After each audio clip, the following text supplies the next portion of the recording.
المقطع اللي هقوله دلوقتي من قصيدة اسمها ما تسأليش. كلماتي ان شاء الله هتتسجل عن قريب القصيدة دي، لكن انا مستعجل اوصل لها الرسالة واقول لها ما تسأليش. القصيدة اهداء لواحدة يمكن كلكم عارفينها، باعت وخانت، وعلى الرغم من ده لسه بتسأل عليا لغاية دلوقتي.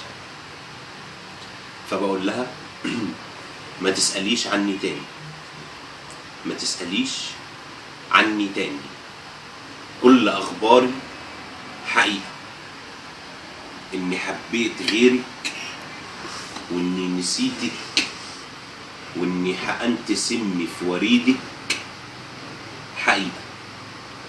فما تسأليش عني تاني، اوعي خيالك يسرح بيكي ويوديك الفكر بعيد، مهما تداري حقيقتك مرة ودايما تظهر بالتدريج. انت عايشة للخيانة والخداع، قلبي شاري وقلبك انت اللي باع. فما تسأليش عني تاني، ما تعيشيش دور البريئة، ما تعيشيش دور البريئة. انت خاينة ودي الحقيقة، انت خاينة من البداية للنهاية. فما تعمليش نفسك حكاية، انت فكرة زمان وفاتت، كلبة ربتها وماتت. فما تسأليش عني تاني.